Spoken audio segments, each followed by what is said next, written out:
You were told that capitalism rewards the best product. Work hard. Build something better. Win the customer. That's the story. But look around.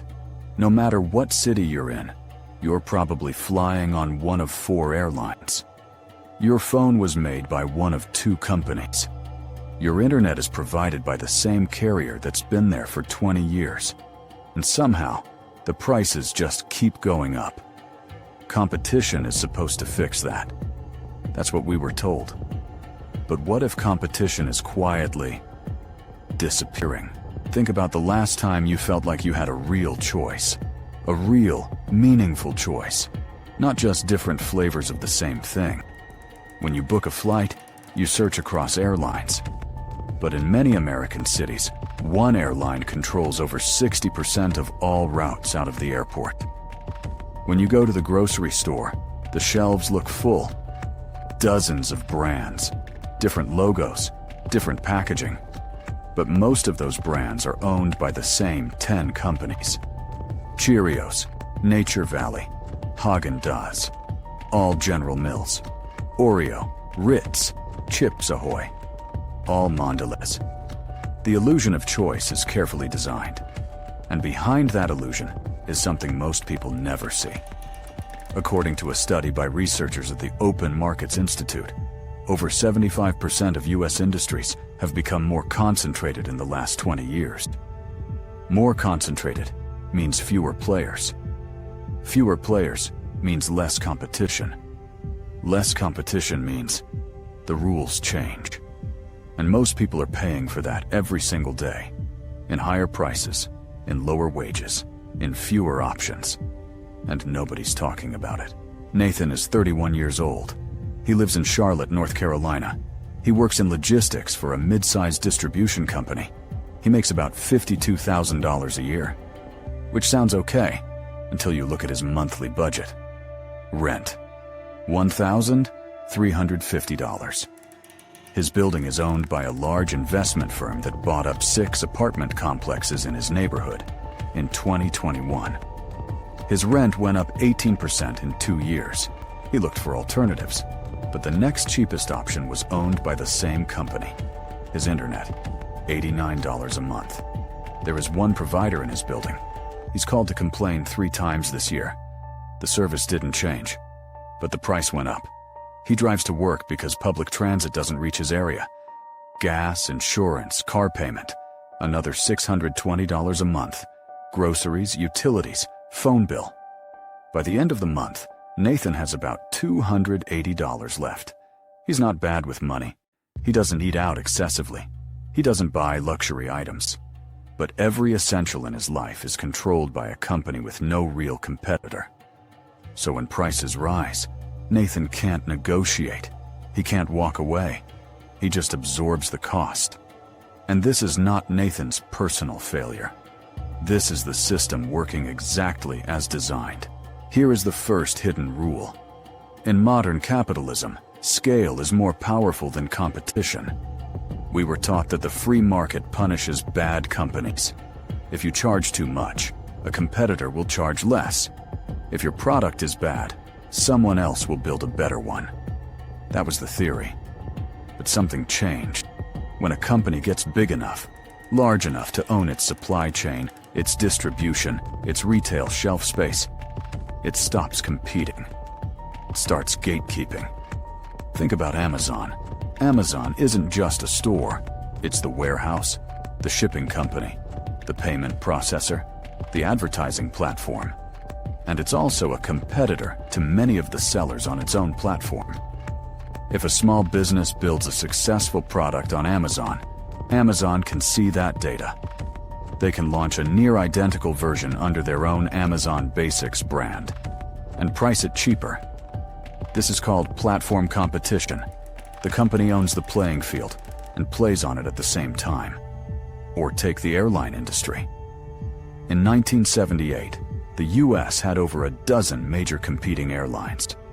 Today, 4 airlines, American, Delta, United, and Southwest, control roughly 80% of all domestic air travel. That consolidation happened through decades of mergers, acquisitions, and bankruptcies. And the result? Ticket prices that don't follow competition logic. Fees for bags. Fees for seats. Fees to change your flight. In a competitive market, one airline dropping bag fees would force others to follow. But when you have 4 dominant players who understand each other's pricing moves, the pressure disappears.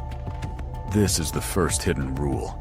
At a certain size, companies stop fearing competition. They start managing it. But there's a second hidden rule that makes this worse. Mergers and acquisitions are the engine of consolidation, and they happen faster than any regulator can track. Consider the media landscape. In 1983, 90% of American media was controlled by 50 companies. By 2011, that same 90% was controlled by just 6. Today it's essentially 5. Comcast, Disney, Warner Brothers Discovery, Paramount, and News Corp. What feels like 100 different channels, studios, and news outlets is really 5 companies deciding what millions of people watch, read, and hear. Now consider healthcare. Between 2010 and 2020, there were over 1,600 hospital mergers in the United States. Studies from the American Hospital Association show that hospital mergers consistently result in higher prices for patients, not lower. When the only 2 hospitals in a region merge into one, the negotiating dynamic shifts entirely. Insurers have no leverage. Patients have no choice. Prices go up. And for Nathan back in Charlotte, dealing with a health scare, navigating a confusing insurance system, this isn't abstract economics. It's a $1,400 bill for an ER visit that he's still paying off in installments. The second hidden rule is this: growth through acquisition is more profitable than growth through innovation. If you want to dominate a market, you don't have to build a better product. You just have to buy your competitors before they grow large enough to threaten you. This is why large tech companies have acquired hundreds of smaller startups over the last 2 decades.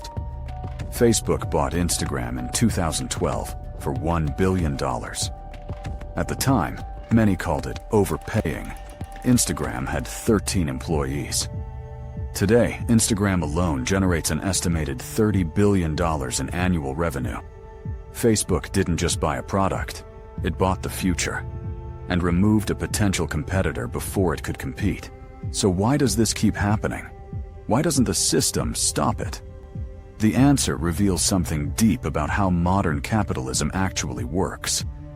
Antitrust law, the legal framework designed to prevent monopolies, was built for a different era. An era of factories and railroads. The traditional test for a harmful monopoly focused on consumer prices. Is the price going up? Then maybe it's a problem.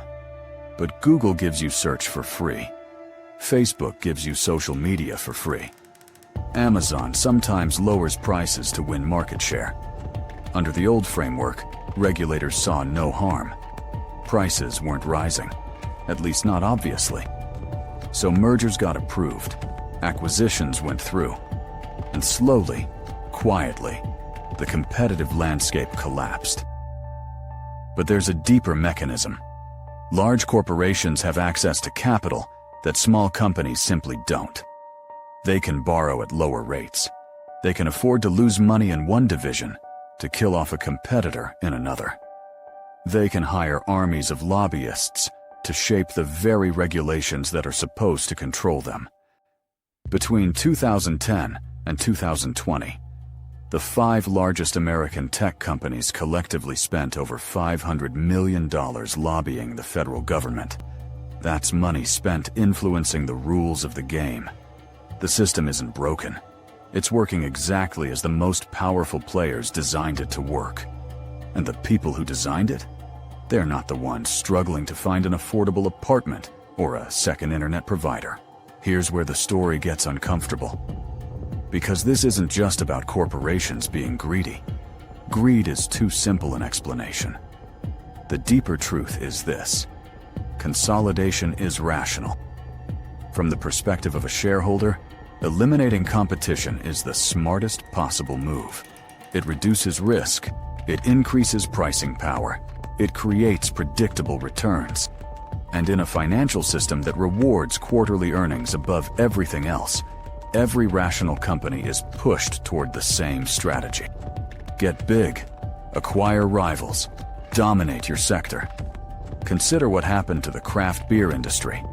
Through the 2000s and 10s, small independent breweries exploded across America. It looked like the perfect picture of competition. Then the big players noticed.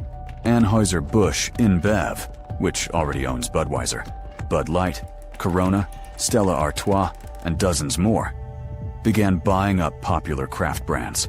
Goose Island, Blue Point, Golden Road, all acquired. The brands kept their independent-looking logos. The local brewery aesthetic stayed intact, but the profits flowed back to one of the largest corporations on Earth. This is the pattern. When something new and competitive emerges, it gets noticed, acquired, and absorbed. Not always immediately, but eventually. And the people who believe they're supporting an independent business often have no idea, because the identity of competition is preserved, even as the reality of it disappears. Nathan is still in Charlotte, still paying $1,350 in rent to a company that raised prices because it could.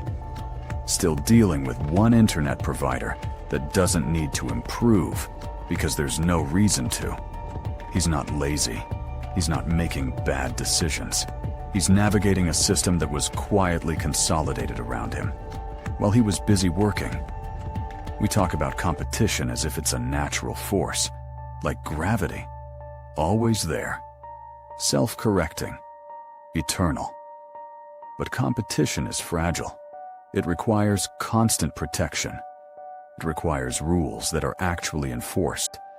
It requires regulators who are faster than the companies they're supposed to regulate. And when those protections weaken, even slightly, the biggest players move quickly. The capitalism you were taught about, the one with hundreds of companies fighting for your business, still exists in small corners, in local markets, in new industries just before the giants arrive. But in the places that matter most, housing, healthcare, food, media, tech, the competition is mostly theater. Different logos, same owners. The winners of this game aren't the ones who built the best product. They're the ones who figured out that owning the game is better than playing it. And until more people understand that difference, the rest of us will keep thinking we're choosing, when really the choice was made for us a long time ago.